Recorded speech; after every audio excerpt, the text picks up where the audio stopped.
Yeah. Hello. Welcome to the morning meeting where we're talking about Jack Germont hangover cures in the pregame show. And No reason for that. if you didn't dial into the pregame show and watch the program here on the two-way platform, you're missing out. In the news business, we call that news you can use. There are three constants in life: death. The Taxes. No, taxes are not a constant because the Republicans want to eliminate taxes. There's death. There's the Jack Germont hangover cure working every time, and then there's the comfort of a Fairway and Green shirt. There's a segue. Sean, you put it on every time. What happens? It's like Oh it's my like God. putting on a, Put it a on. magic. I don't even know I'm wearing a shirt. It's like Sometimes a I feel magic like cloak. I'm just hanging out there. Did I forget to get dressed today? I asked myself, and then I said, "Well, no." I look down and say, "My natural body." Unlike Mr. What's his name? Who's a Senate candidate in Maine? Platner. Unlike Mr. Platner, my body does not have signs on it. But when I wear a Fairway and Green shirt with the crest, it's not a logo. Donald J. Trump and I call this a crest of the morning meeting. I feel complete. I feel whole. Sean, what are you wearing today?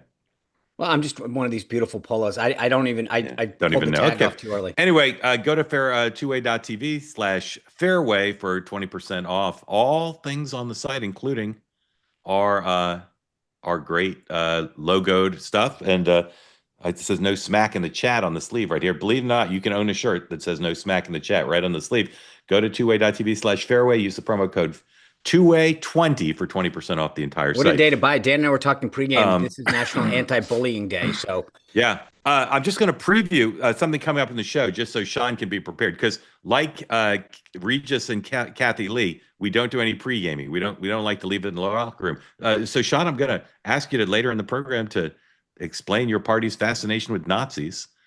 Just my parties or Dan's? Well, and I'm going to ask Dan the same thing. Both parties, just I don't know, stay off the chat. Anyway, ladies and gentlemen, welcome to the morning meeting, based on the television network news division's morning meetings, where we run through the day's activities, do a day book, we kick things around, and then we open it up to your questions and comments. If you're here in the two-way platform, would like to get in the conversation, please raise your hand. But if you're watching on X or YouTube, I had dinner last night with one of our colleagues, and he watches on YouTube, and he was telling me the level of smack in the chat is extraordinary. In fact, some of you on YouTube get on the platform even before the show starts and just start smacking, like even before we've said a word. It's kind of incredible. Dan, why do people like to put smack in the chat? That's a great question.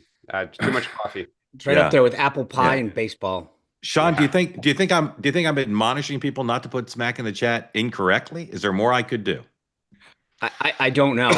Actually, I should ask Chat GPT that. Yeah, that's a good question. That might be like doing something into the wind. It's just anyway. Let me tell you what we're about here on Two-Way. We're about peace, love, and understanding, and the presumption, extending the presumption of grace to all. Even this guy whose career is not ruined, he still works at the White House, but his nomination was withdrawn. What's his name? Paul LaGrazia? Is that how you say his name? He's the DHS liaison. Yeah, that's a pretty good job. Hey, Mom, Dad, I'm the DHS. That is a job. I work in the White House of the United States. It's a construction site under demolition, but nonetheless, I work at the White House, and I'm the liaison to one of the biggest departments ever created by any government outside of Peking, and yet Politico wants to end my career. All right, here we go. The day book. The president has nothing on his schedule except at 4 o'clock, he's meeting with the Secretary General of NATO, known in Europe as OTAN. This comes as many European leaders are concerned about the president's current posture, whatever it is today, on the war between Russia and Ukraine. And this guy is a bit of a Trump whisperer. What's his name? Mark Rutte?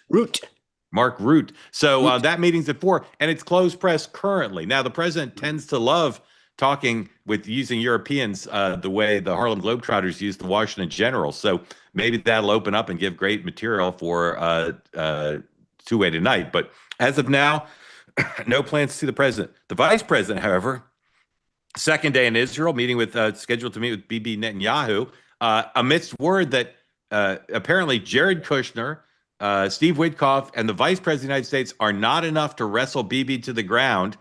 Marco Rubio is headed to Israel as well later in the week. So that'll be 4 of the top folks in the president's orbit who deals with the Middle East. And Mike Huckabee's there too, of course, ambassador. Try to wrestle him to the ground. No end in sight for the shutdown. House remains out. There's a couple of Congress people of both parties. I don't know what this is about. Congresswoman Salazar, Republican of Florida, Tom Suozzi, Democratic of New York, having an immigration reform press conference at this hour. Maybe we'll take it live. Oh my God. Mike Johnson, 10 o'clock, his daily 10 o'clock press conference to talk it to say the words Schumer shutdown in as many sentences as possible. Remember that old great Joe Biden quip about Rudy Giuliani? He says everything Rudy Giuliani says is a noun, a verb, and 9/11. Everything Speaker Johnson says is a noun, a verb, and Schumer shutdown. And then at 11 o'clock, Hakeem Jeffries and his colleagues have a press conference to explain what do they call it? The Johnson shutdown? What do they call it? I don't even know. 7 o'clock tonight, the second and final debate here in Gotham City between the frontrunner, Mr. Mamdani, Curtis Lewa, the Republican nominee, Andrew Cuomo, the nominee of some party I've never heard of, independent candidate, hosted by The City, Spectrum News New York 1, and NYC/Gothamist with Errol Lewis. You guys know Errol? Yes. Longtime host of Inside City Hall, Road to City Hall. He's a contributor at CNN, too. And he's a contributor at CNN. Very nice man. Brian Lear, host of WNYC Radio here. And then a woman I don't know, Katie Honan of The City. I don't know how long this one is. It starts at 7. The last one was 2 hours. And we'll see what kind of questions they ask amidst Curtis Lewa's daily statement. He's not getting out of the race. I think he's already said it again today, even though people are still trying to get him out of the race. Gavin Newsom. As a fun fact, there are more people in my kitchen right now than will be watching that debate. Well, I'm going to watch. I'm going to watch it. One's not is watching. You don't know how many people are in my kitchen. Yeah, I may have some reporting to unveil at 6 o'clock tonight, right an hour before the debate. It's not ripe yet. It's not cooked. It's not baked. It's not ready. It's not primed. Whatever. But join me at 6 o'clock potentially to hear big news about the debate and about the campaign. And Gavin Newsom, 6 o'clock Eastern Time press conference to discuss the economic advancement of California's community, land, and resources. That sounds like a hoot. David in the chat says the debate's 90 minutes. That sounds right to me. John Sununu this morning, an announcement video we'll talk about in a moment, got into the Republican nomination fight to be a senator again from the greatest state God has ever created, the Granite State. All right, gentlemen. Let's call that Northern Rhode Island. Let's go to the phones. Ted from Belmont. You're on with Sean and Dan. Just kidding. It's an inside joke for one person. Sorry. I guess it's all right, Ted. Here we go. We already told you about the president's schedule. Ukraine. No, Middle East. 104, told you moments ago. Mr. Rubio, Secretary of State / National Security Advisor, visit Israel on Thursday. Yeah, here we go. Rubio's arrival will follow that of Vance, who touched down in Israel on Tuesday. Envoys Kushner and Witkoff are also in Israel. That's from the Jerusalem Post. Pretty upbeat in public yesterday were the American officials saying things are fine. We're not here to hold Bibi's head out the window and say nice country here. It'd be a shame if something happened to it. But in private, apparently they're a little concerned. So Sean, where do we stand with the deal? What are you looking for next to see developments of positive progress? Do you want to see a shopping mall built in Gaza City? What are you looking for? It's the opposite. I mean, as long as things don't go negative, that's a positive. So as long as they can keep things moving forward and nobody going nuts, that's the win. Dan. Yeah, I would actually say you want some sort of forward-looking comment about reconstruction and progressing on the deal. I think Netanyahu's silence tells you where he is, and the fact that Rubio is going there, it's not for the holidays. I mean, it's astonishing. They are clearly panicked that Netanyahu may do something. I got to be honest. Like, I feel like that we've talked about the relationship before. Netanyahu, I get it, but I also think that like he is a really smart political guy, and he is not going to blow this thing up, knowing how much praise Trump has gotten, how much stock he's put into this thing. I get it, but I have a hard time thinking that absent some huge misstep by Hamas, that he's willing to do something politically stupid. Well, I mean, I think the problem goes back to Hamas is filling the vacuum. And I have no doubt that Israel's sitting there thinking, we have got to step in and stop this. We have got to get this back under control. Then the problem is they go in, there's fighting. What do the Arabs say? Like, this is how it's because there was, calm, and then we'll get to all the other details later. What would be this? It. What would be the soonest you would imagine there could be a peacekeeping force on the ground? Is that something that could happen in November? Sure. I mean, you could have the tomorrow if they wanted it. Right. Well, I understand, but when would you anticipate there'd be people on the ground? I think at some point you have to, and within 4 weeks, you have to show some sign. Yeah, So maybe it's that's a wave of advisors. Yeah, yeah. All right, so we'll keep monitoring that. We'll see what happens with Bibi and Vance today. Another international hotspot of trouble is Russia, Ukraine. Here's the headline from one of Dan's favorite papers. It's called Le Mans. Is that how you pronounce that? The D and E are silent, right? Le Mans. Here's the headline. War in Ukraine. Trump's wavering puts Europe under pressure. EU member states are meeting with Zelensky on Thursday. That's tomorrow, aiming to extend their support for Kyiv.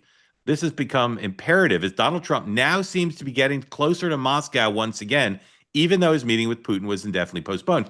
Dan, this is what's confusing to me. And I was writing my newsletter this morning. It's kind of a little cognitive dissonance. Getting closer, but he canceled the meeting. Is he getting closer to Moscow?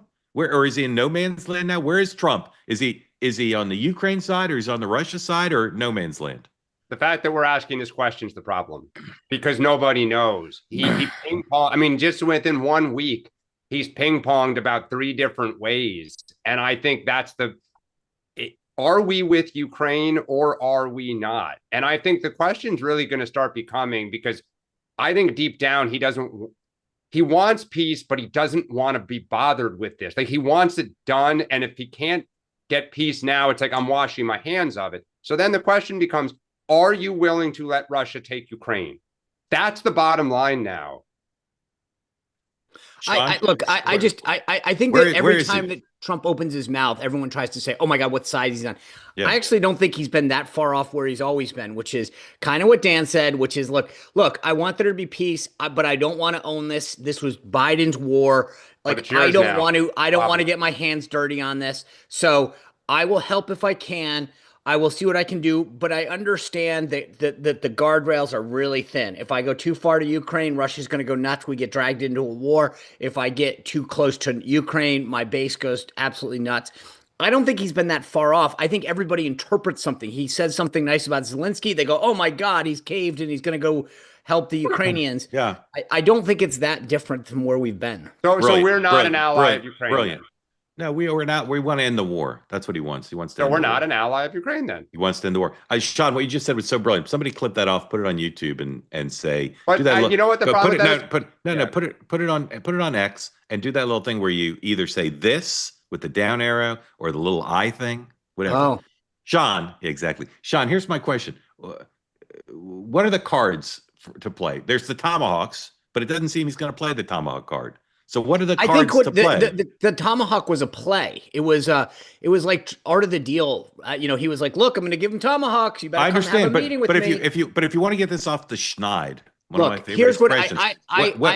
He's not going to meet with Putin, it appears. He's got to tighten the economic screws. They've got to start saying, we're not going to allow Europe and everyone else to buy the oil. We're going to cut them off. We're going to go to the SWIFT banking system and stop cutting off the ability for Russia to trade. I mean, there are some real economic things that would have. This has caused Dan to do the vomit emoji with his own face. I mean, I've heard this for 6 months. He's never going to do it. Dan, just to be clear, there's a difference. You're saying he won't do it. Mark asked me, what could he do? And I think there's a distinction. Oh, sure. And that's where I think the one thing that I think that, like, the military stuff is, I think what scares a lot of people, because you go, guess what? You do this is what happens. The economic stuff has a lot more upside than downside, as far as I'm concerned. All right. Well, I haven't heard that from anybody but Sean S. Spicer. So let's hope somebody in the White House has a card to play. Okay. The third international hotspot to highlight is China, where Scott Bessent and Mr. Dude's name, Mr. Greer, are headed to meet with their Chinese counterparts amidst still some lack of certainty about whether the president and Premier Xi will meet on the sidelines of the Asia Summit in Korea coming up in a few days. Here is Mr. Greer himself this morning on one of my favorite morning shows, Squawk Box. 119, please. And on again, off again. Can you fill us in, Mr. Ambassador? Where do we stand right now with the president and his meeting with President Xi? Well, there's a spot for it on the schedule if it happens. Obviously, it's a mutual decision as to whether President Xi and President Trump meet together. Obviously, I think it makes sense to talk, especially at a time where there are a lot of measures in place by the Chinese. But we'll see. Is Secretary Bessett's involved at See what he said there? Well, slightly she. lower level too? Is Well, that coming Friday? So Secretary Bessett and I, we're leaving today, actually, to go to Malaysia, and we'll meet with the Chinese on the front end of this whole swing to try to see if there's room to move forward on some of these really difficult issues that have come up due to some new Chinese measures on rare earths. All right. So at the end of the Asia trip, 0 is Cold War hostility, and 10 is Nixon era detente. Where will U.S.-Chinese relations be? I have my own view, which I'll save for the end. Sean, where will we be? 0 is Cold War, 10 is full detente. After the Bessett-Greer meeting, or after? No, Trump? after the whole thing, after this whole 7-part dance where Trump and Xi could meet in Asia and the president travels around Asia. 6.5. 6.5. Dan? 5. Absolutely no difference. The correct answer, 7.2. I'm very bullish. I'm very bullish on what's happening. Wait. So what is changing from that then? We get rare earth. The Chinese were just, mussing our hair. There's going to be something that will look almost like a grand bargain, I believe. So the Chinese back off and we don't back off? No. They're buying pull off export controls. They're buying soybeans. They're getting chips. Yep. Okay, and all of that's going to actually happen. I think it might. I'm very I say that somewhat jokingly because the history of the gatherings have been statements of agreement, no follow through. Yeah. Statements of agreement, no follow through. Yeah. So I have no doubt. I have no doubt that there will be some statement because she won't want to be embarrassed and Trump won't want to be embarrassed. He or she. Yeah, exactly. And they'll end up, we'll be right back where we are because neither wants to back down. Okay. Yeah, but they both know that, again, I don't think this grand bargain, to be honest with you, if it's some rare earth, you buy some soybeans, we take some export controls off. Fentanyl. That's not, and fentanyl, yeah. But to be honest with you, that's not that big of a deal. I mean, that's the irony. Well, it leaves out Taiwan and Greenland, but that's for the next meeting. But I'm saying that this is what we should be doing. And so I would just argue that this will be big. It will help the markets and help farmers. Exactly. But when you actually think about, if you dial back, 12 months and go, if you would close your eyes and said, tell me what a big deal looks like with China. And you're like, big-ish. Buy some stuff. Big-ish. Hold on. Yeah. If we go back 9 months, none of that stuff existed. So the whole deal is the manufactured crisis that was created.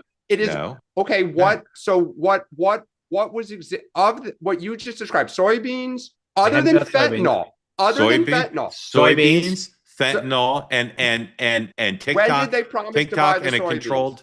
When did they promise to buy the soybeans? They will on this trip. No, they will. No, but again, guys, it's the arsonist firemen. There's nothing in that deal that was not created by Trump's crisis. Wait, when were they ever going to buy? The soybean purchase was never part of any deal ever prior to Trump.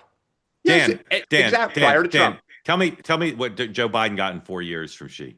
What's something Mark, you're moving the goalpost. He did not create the crisis. The crisis was created. The crisis was created over the last several decades as the Chinese have abused us economically. And been on the march militarily. They pulled rare earths because we did the tariffs, right? No. So we then said no on the chips. It's all reactionary. Rare earth I'll give you, but soybeans was not. Where we were on January 19th. That's what the whole thing then becomes. Mark, you're shaking your head. I don't know what I literally don't. I say with respect, I literally don't know what you're talking about. If there's progress on fentanyl, chips, soybeans, when did the chip stuff was in reaction to the rare earths. The rare earths were in reaction to the tariffs. You're just going in a circle. No, we're trying to change the relationship so it's more advantageous to the United States. That's what we're trying to do. You haven't with that deal. You will be. That deal would be more advantageous than the status quo. It is that Trump inherited. It's not. It's not, okay. man. It's all not. right. All right. We'll see. All right. Anybody? I'm not see, losing it, folks. I'm laughing at it. Okay. Anybody see any way out of the shutdown Difference. today? Either of you see any way out of the shutdown today? Any optimism? Yes. What shutdown? Yeah. Exactly. Dan? Because the CR the House passed is going to basically they're going to have to do something else, and getting them back in town and getting everybody, that's your like opening the door to something. To activity. Yeah. Yep. I agree with you, but I still think how you negotiate a deal here is still very tough because both sides still think they're winning. Both sides have their dander up, and the president doesn't seem to want it to end. Yeah, but just to the point, I know we said this yesterday, but like once that date expires and they have to come to the table, and then the House Republicans ostensibly lose the talking point, which is we've passed something, right? Because it expires. Then when you get in, you can make a grand bargain, which is because the idea of saying we got to reopen the government to do this, you've lost that talking point, and then there's the ability for both sides to save a little bit of face and say we'll reopen and do this at once, right? And that's where I think you can get a real grand bargain. Right. All right. It's going to be a 1-year CR.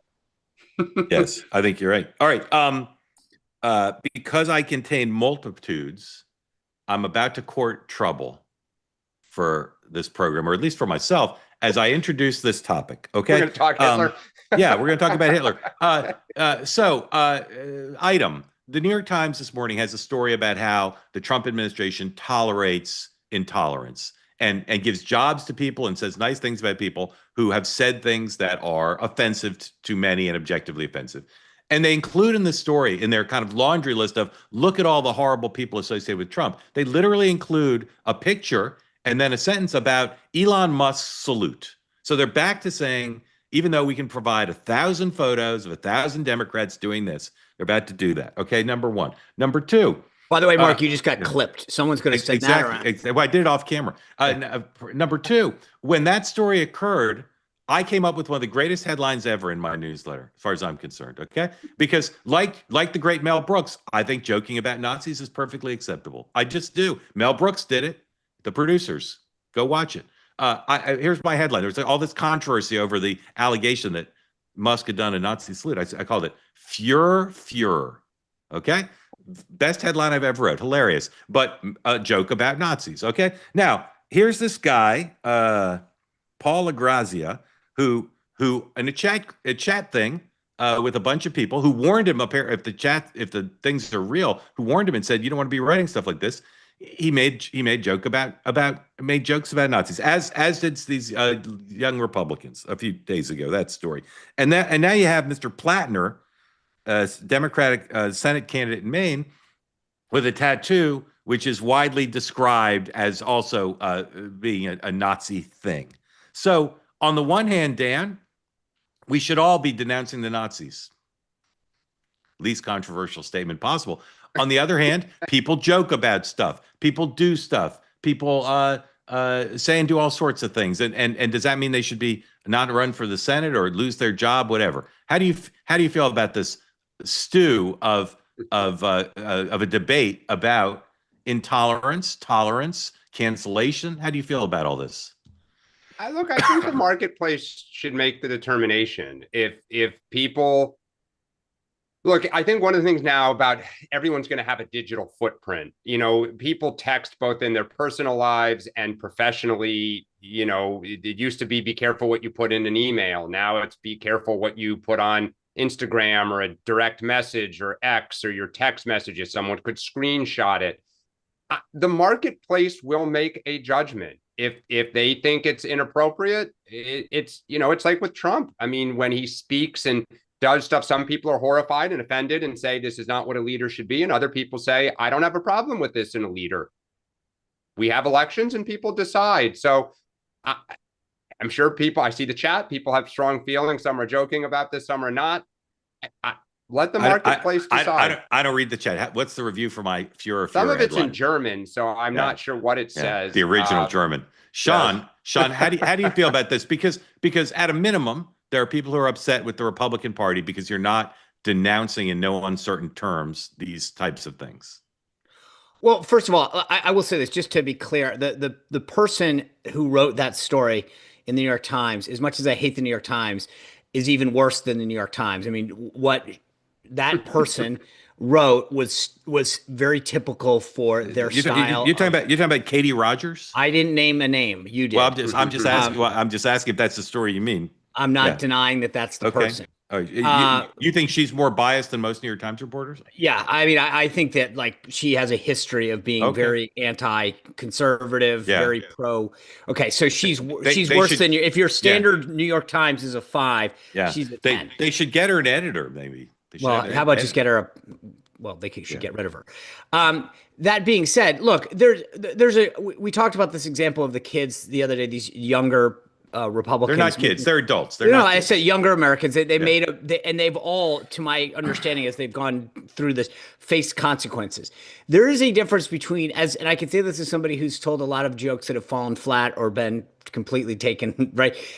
Joking about something and having it come off versus thinking something. So saying, that's very fill in the blank and stupid versus I believe that they're a good person. So expressing sympathy or admiring a brutal dictator is very different than trying to make a stupid joke. And the context does matter. To Dan's point out the marketplace, you need to be able to explain, was I joking? I have generally, advised people there are certain topics you stay away from. That's one of them.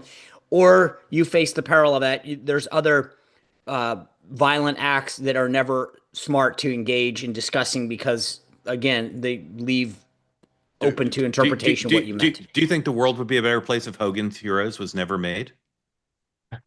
I was never a big fan growing up. I mean, I don't know. I'm probably the wrong person to ask. I never liked it, but I don't know if that's just my... Fantastic. Bob Crane's best work, I felt. It's a controversial view. All right, Platner.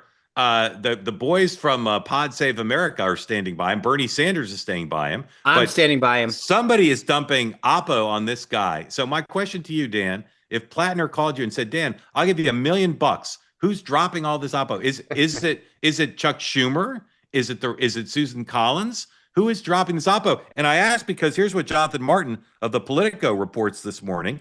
You think it might be over. It's not. Jonathan Martin says about the Oppo on Platner, there's more to come. I'm told by sources very familiar with the Platner opposition file who spoke on the condition of anonymity. And some of it will be even more localized, which will make for ready-made targeted mail and digital ads from his opponent. Doesn't say which opponent. Doesn't say if that's former governor, what's her name, Mills? Janet Mills. Yeah, Janet Mills or Susan Collins.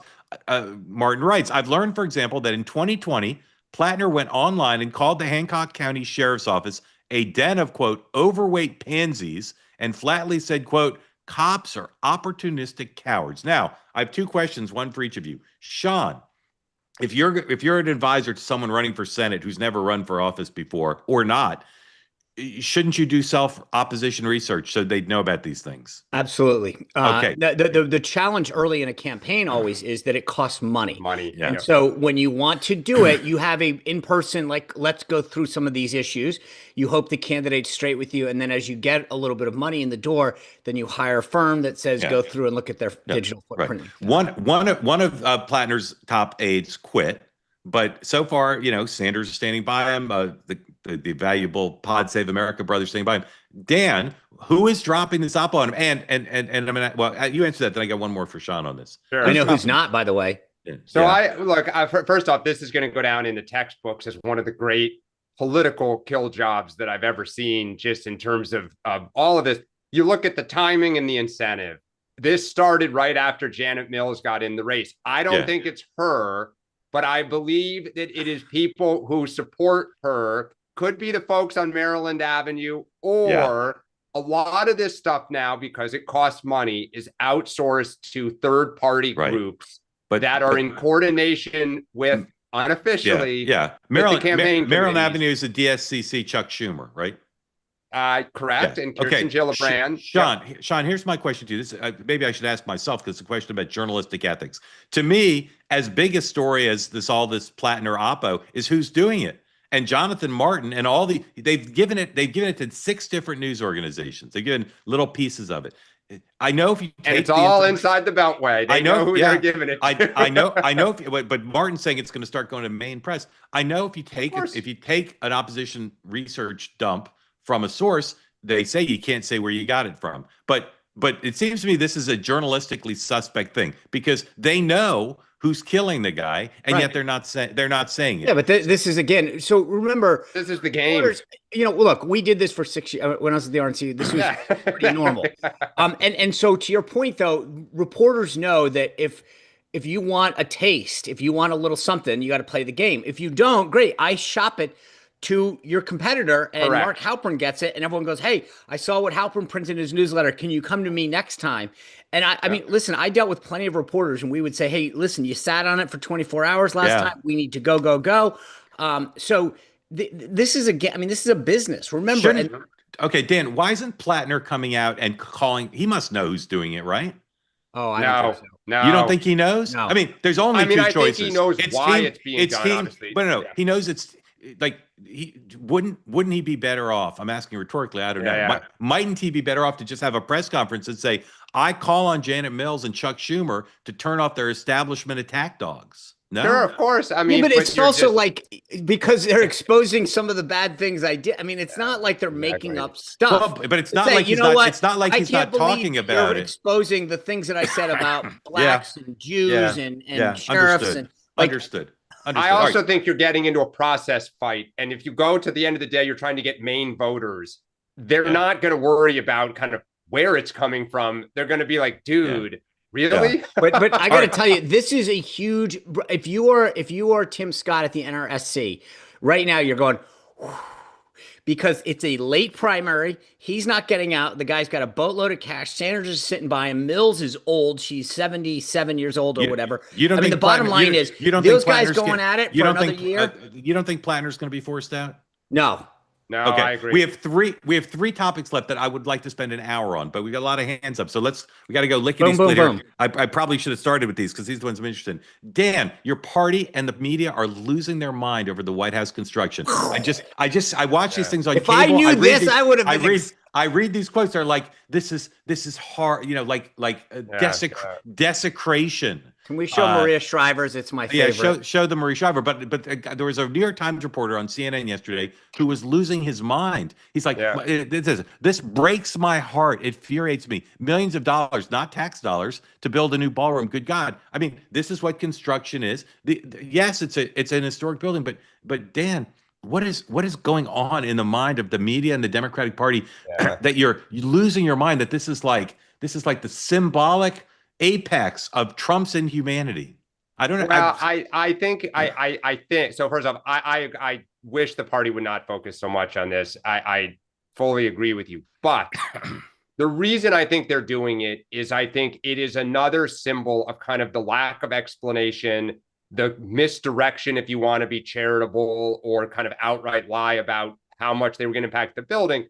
And I just bear with me for a sec. When you stuff like Doge and the Venezuela attack and some of the immigration activities, to the party, it's just like, again, there's little explanation, and what was given does not appear to hold up. Okay. But it's a construction project. But let me ask you a serious question. I studied this. I don't know the answer. Why are people on your party and the media so emotional about it? If you want to say they're violating the rules about doing construction, we're going to sue them, whatever. But why are they so emotional? Why are they acting like he's I can't even come up with the metaphor. Why is there so much emotion about it? They love the East Wing so much? I think unlike those other things, which are a little more amorphous, that's a physical structure that's like people associate with, right? So to them, it's like a clear, I see the physical structure and I see the demolition.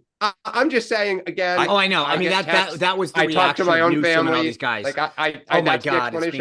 I read these quotes from these academics, from the reporters. Objective reporters are like they're like saying words like desecration, and they're so emotional about. I don't understand. By the way, the irony of this. By the way, it's being privately financed. 2, the benefit of it is going to be largely to the next president and future presidents, not Trump himself. I mean, except he's going to name it after himself, and then the next president. And he never said, "I'm going to basically demolish the East Wing." I mean, he didn't say demolishing. That. It's taking the facade. They're rebuilding it. They're rebuilding it. All right, Sean. John Sununu, former senator, wants to be the next senator from New Hampshire. He's got a primary against Scott Brown as of now, and then he's running against the Democratic congressman, who's most New Hampshire folks tell me will be the favorite in this race. Here's John Sununu's announcement video to run for Senate from New Hampshire, the issues he plans to emphasize. Maybe you're surprised to hear that I'm running for the Senate again. I'm a bit surprised myself. Why would anyone subject themselves to everything going on there right now? Well, somebody has to step up and lower the temperature. Somebody has to get things done. Laser focus on the economy, jobs, our debt, and making our lives more affordable. Somebody has to protect Medicare, do a better job for our veterans, and really tackle our healthcare costs. And on Social Security, we keep our promises to seniors. All of them. Over 12 years, I never voted to cut benefits, and I never will. Okay, this is the issue. I'd be honored to have your support. Okay, the Democrats are already attacking him. American Bridge, the Democratic research firm, is already attacking him for being someone who wants to cut Social Security, even though he's such a thoughtful guy. He actually wants to save the program by finding reforms, which a point of view which is the one that best serves the American people, but is in short supply in Washington. Sean, who is the front runner to be the next senator from New Hampshire? Brown, Sununu, or Pappas? Pappas. Sean. I think it's a push between, I mean, Sununu, and then I think him and Pappas are probably slightly even, with Pappas maybe ahead because he won't have a real primary. Yeah. All right. Again, late New England primary. We'll talk more about it. Maybe Senator Sununu, friend of two-way, will come on the show. Dan says Pappas. Lastly, and again, raise your hand. We're about to get to your questions.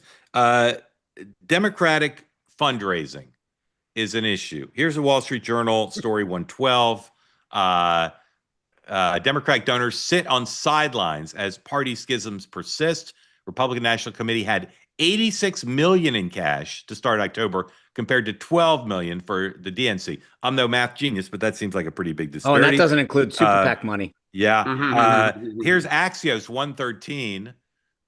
Best-selling author Kamala Harris. DNC pays $1.6 million more for Kamala Harris's campaign debt. Not unusual for the National Party Committee to pay off the debt of a presidential Mark, candidate. can I ask this? Yeah. I know that line was in the Axios column. It's true. I've never, in my party's history on the Republican side, I've never known us to pay someone else's debt. I know it happens. It At least happened on the Democratic side. I think it did happen for Bush. I think maybe I'm wrong about that. Don't get mad at me, Bush people, if I'm wrong. 114. Again, the cash on hand number. And the DNC is very good at protecting the chairman by saying, here's what happened in 1940, and there's nothing unusual about this. The party that loses is always in power. But 86 million to 12 million cash on hand is if it's not a historic disparity, it's pretty close to it. So, Dan, if you were brought in as the DNC finance director, how would you solve this problem? Well, I actually will say this. I don't think the party is having a problem.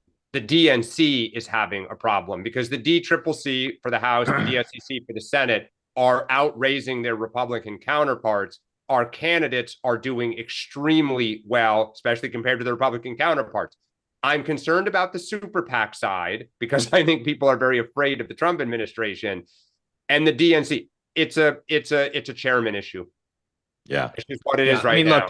Look, but I mentioned the super PAC money. Trump's combined super PACs it's amazing. had over $300 million, and they're going to spend a lot of that money in the midterms. Yep. Yeah, this is a huge disparity that's actually not getting fully appreciated, like talked about, to the point of how impactful that is on the get out the vote part, on the data, the digital, the advertising front. Well, and don't underestimate the number of Democratic donors that think if they write $10 million, they're going to be under investigation. By the way, I don't care if you go back to Washington himself and the DNC has paid off debt for the Dems. The idea that Kamala Harris just scored a massive book deal, is running around doing events, and they're still paying off her debt, that just doesn't sit well. I can't imagine a donor getting a phone call and saying, hey, she's getting loaded rich. Dan, why are they doing it? She's not the incumbent vice president. Like, is it based on an arrangement?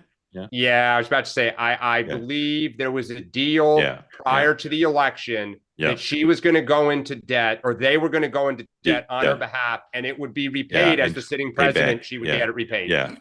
They And only had Colleen, welcome in. $1.5 billion to spend in 105 days. Colleen, welcome in. Just a reminder, let everybody know where you are.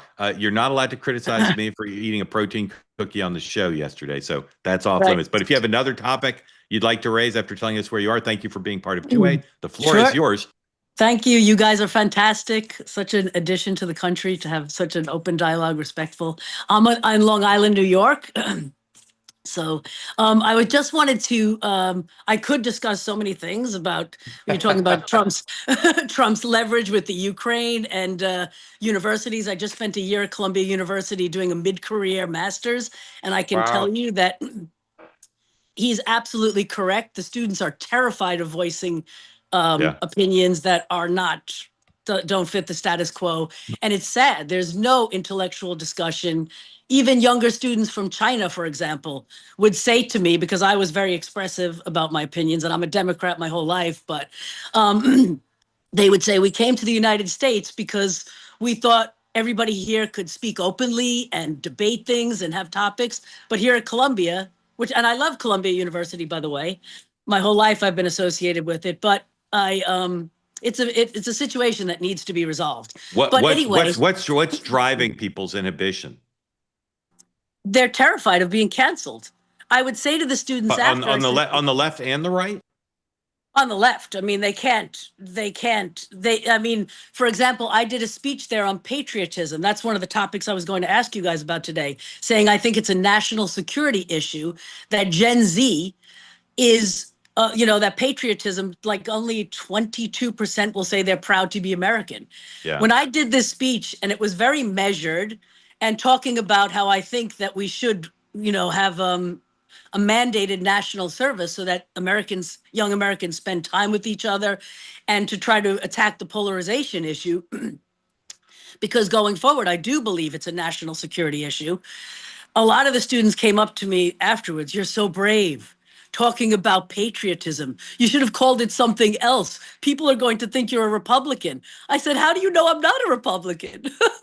But, I mean, it's just, I just think that all these other issues that we debate and discuss every day as a nation and fight about, the main cancer is the polarization and the division.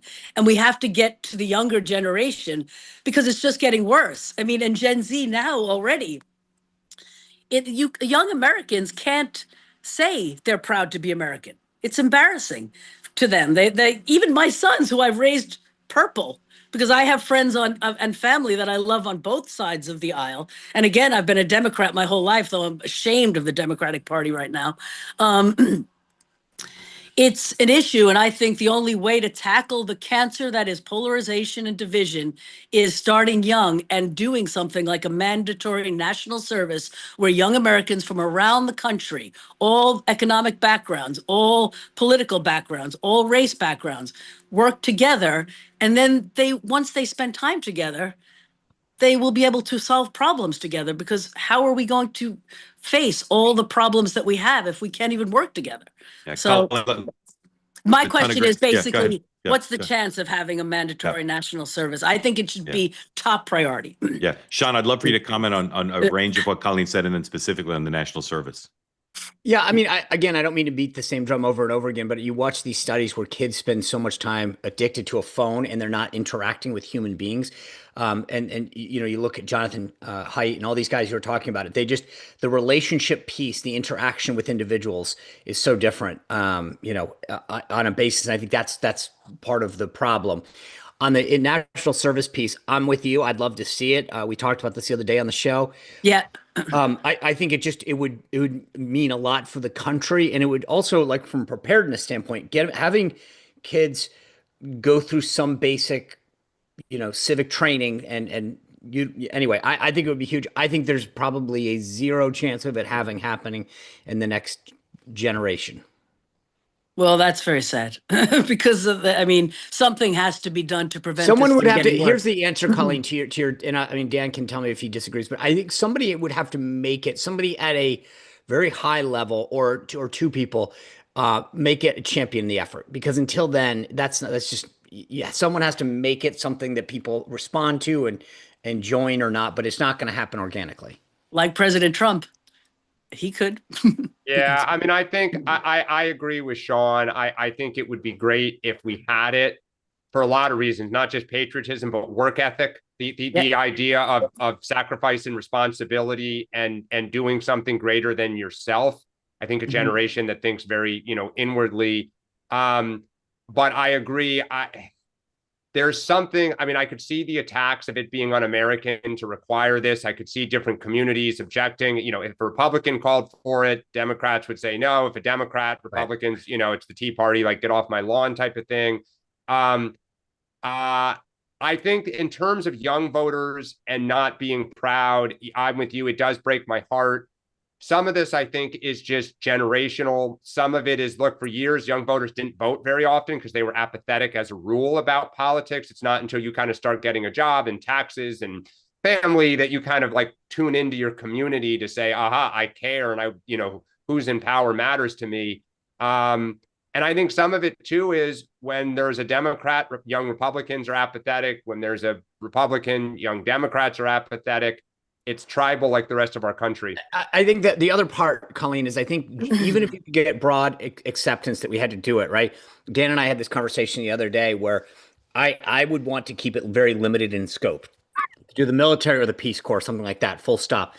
And what happens is more people get involved in it. They'll say, yeah, I'll do it, but I want to make sure teachers could be involved in it. And I'd go, nope, can't do it. So once you start going down that thing, where you're going to find different agreement is, you'll agree at the top and then it starts to fray pretty quick.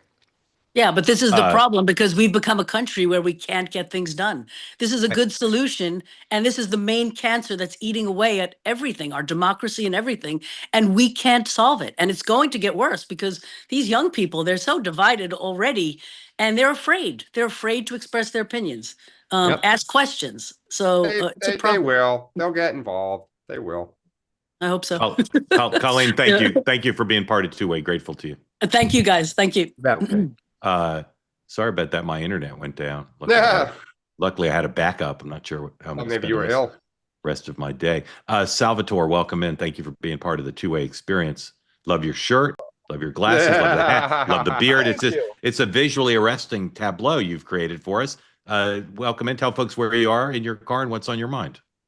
Awesome. Yeah, I'm from Toms River, New Jersey, which is on the border of Central and South Jersey. Yeah. But currently I'm in South Plainfield, New Jersey, which is also beautiful. The battleground state of New Jersey, actually. Yeah, so look at that. My question today and what motivated me to get on here and talk to you is I have been arguing online with I'm one of the people who put smack in the chat, Mark, so I feel like I owe you an apology. You do. Just don't criticize my eating of the protein cookie. I actually have a good recommendation for protein bars if I can give a plug to my brother's company. Yeah. What's it called? What's it called? Pro Source protein bar. So he'll be ecstatic to get that out there. Paul, put that up on the screen when you get a chance. Let's take a look. Awesome. Yeah, that'd be great. Salvador, what's the best flavor? They have like an almondy flavor. I forget what they call it, but it's like an almond flavor. That's what I like. But I think they have a mint chocolate chip that's pretty good too. I don't eat mint except in toothpaste. I don't eat mint in food. Salvatore, why do you put smack in the chat? Well, I feel like it's just my disposition being an Italian from New Jersey. I try and control it the best I can, but it just emanates out of me. What's an example of something you'd put in the chat that I would consider smack? Careful. Sometimes Dan will say things and I'll with grace and love, I'll say, Dan, that's ridiculous. But I want to say worse things. That's just how I keep it on this platform. Yeah. But I love Dan. I really do. Yeah, he's very popular. He's a star. So I just wanted to kind of express my frustration. And Dan might appreciate this conversation because I feel like I've lived through the party realignment that everyone talks about all the time, but I don't think it's really over yet. On the right side of the aisle, I would group Nick Fuentes and like Thomas Massey. They're not really related, but their ideologies go hand in hand. And I feel like that side of the aisle is still going to split away from us in the upcoming election or two elections. But I also think as Trump removes himself and kind of graduates from presidency to like retired president, and Vance and a Rubio take over the MAGA movement, the independents that are apprehensive about MAGA will be more open to voting for MAGA. So I think that the Republican and Democrat Party are still in the process of figuring out who they are. And that's a real reason why there's a lot of volatility in the country and why we can't agree on what is what, because we're figuring out what our identities are as parties and as ideologies. Super well said. You speak for tens of minutes. Paul, put the bars back up. Salvatore, where does your brother make these? They made in America? I actually think they have to pay tariffs from Canada, but I'm not sure. I don't want to slander the company. And is this? Can you see the screen? Are these the right ones? Is that his? I believe that's it. I believe that's it. You better hope so. I don't eat protein bars personally. I'm not an exerciser, but he's really buff and fit, and this is like a passion project. All right, have him call in, because I want to find out about that chocolate peanut butter one. That looks. That's phenomenal. What I was trying to Google. Absolutely, for sure. He's going to be thrilled with this. Have him call in. Sean, reaction to Salvatore's very de Tocquevillian insight into America. Well, I'm actually Googling the ProSource bars right now. Okay, But look, I get his point. Anyway, I'm Googling. Sorry, you got me distracted on the bar. That peanut butter chocolate one. I'm sorry. Yeah, looks good. Dan, thoughts on what I do think the parties are realigning. I do think the Republicans know who they are now, kind of the MAGA working class based party. Democrats still haven't really come to terms that whether they like it or not. They're more of a white collar party of kind of services professionals in urban areas and suburban areas. And there's obviously more working class than there are service professionals, just from a numbers game. I think as far as MAGA's ability to pull in, swing voters, those voters tend to be more kind of, what are you doing for me on the issues that I care about right now? And in 2024, Trump was laser focused on what they cared about. And Kamala Harris was not. I mean, she wasn't really focused on any issue per se, other than democracy. I can't predict in 2028 what the issues will be. I can't tell you what Vance's platform will be in 2028. And I can't tell you, maybe Rahm Emanuel's beginning to kind of shape a meta narrative, but I can't tell you what anyone else is going to focus on. Yeah, Salvatore, thanks for being part of it. I think we're getting 3 new people today without any prodding. Makes it one of my favorite episodes. Beverly, welcome, and thank you for being part of Two-Way. Love what you're wearing. Meeting. I like it. Wearing. I'm here in Western North Carolina. It's cold, so this is perfect. Yeah. But I really live in Southwest Florida. Yeah. And Sean, I'm a camel also. So well, just like I don't say the name of that New York Times reporter, I don't admit where I went to undergrad. So just to be clear. Beverly, were you familiar with Fairway and Green products before this? No, I was not. And tell us what you think of them. Oh, it is it's the softest shirt that I've ever had, and it's comfortable, and that's the quarter zip, right? Yeah. But what's that? Is that the quarter zip? Yes, it is. Fantastic. Yes. Beverly, thank you for purchasing it, and thank you for sharing your experience. I never hesitate asking people how much they like it, because it is extraordinarily well made. Yeah. Welcome in. Thank you for being part of Two-Way. Tell us what's on your mind today. Okay, so here's my question, because Sean, you mentioned that, ultimately they're going to come back. They need to make a decision on the shutdown to extend, or this is an opportunity to solve. But then what's the next step? I mean, you can't have nothing once the shutdown's over with the healthcare plan. We have working class people that are not going to be able to afford healthcare, and that's been recognized by both parties.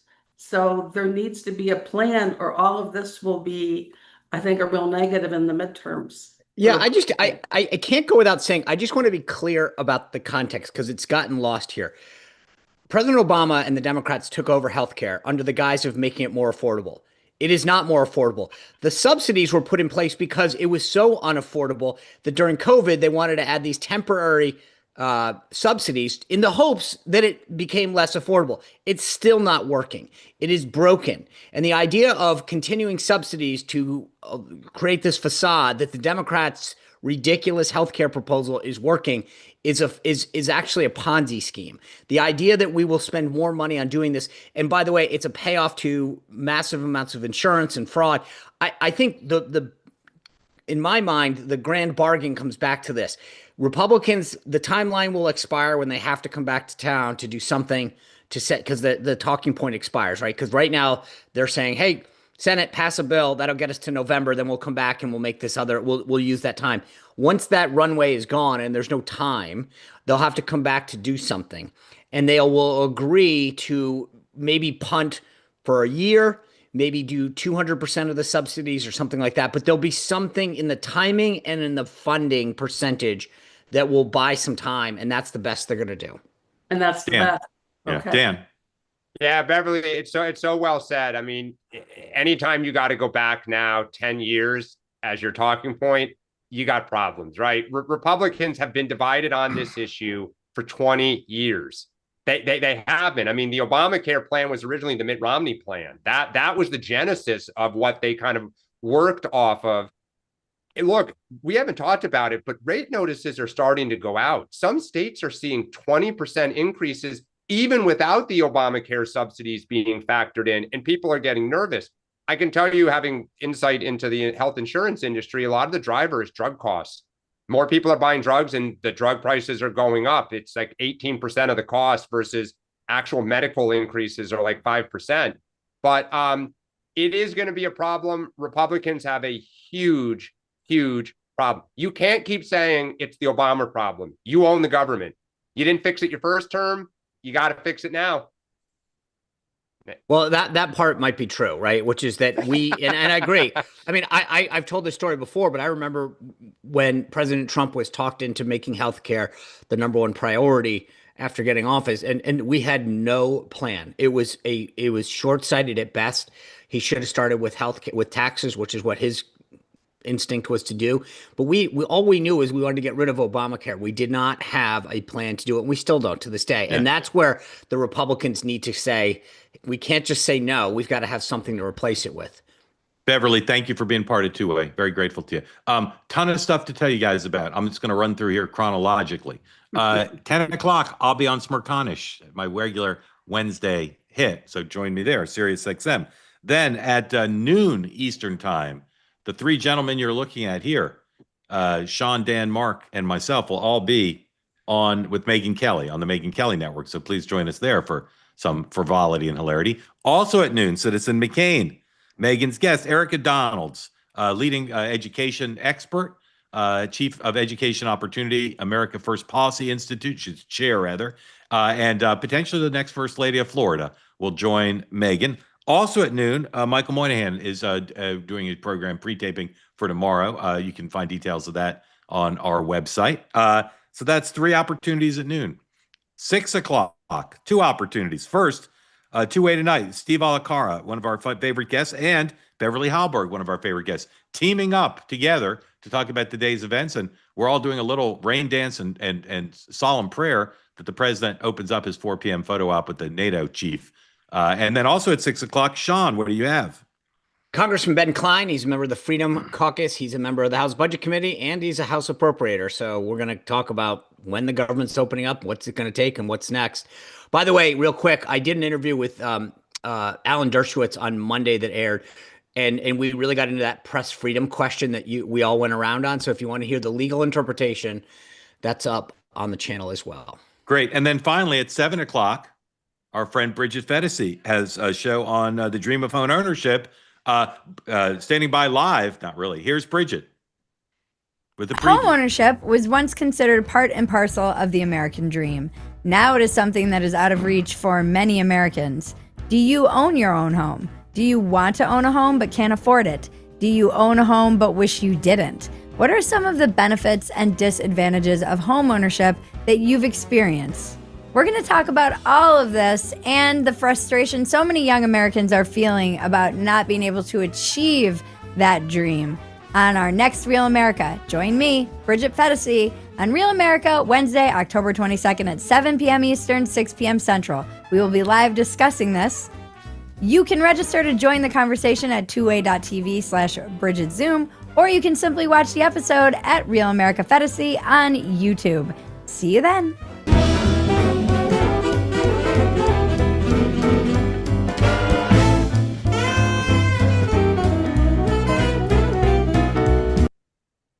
All right. That's a lot of programs to remember. Dan, here's a quiz. Give me the order. Tell me all the programs that are on today. We had the morning meeting, then you're on with us, Rakanish, Megan Kelly, Megan McCain all at noon, but also Michael Moynihan taping at noon. Two-way tonight, Sean and Bridget Fedesi. You're effing genius, as Pink would say. I pay attention. Very good. I'll see y'all in Sparkanish in just a moment. And the three of us, believe it or not, because of our commitment to the craft, will be back right here in 23 hours on the morning meeting, 9 a.m. Eastern time tomorrow. Thank you for your service to America. Thank you for your attention to this matter. Thank you for sending us free protein bars. Have a good day.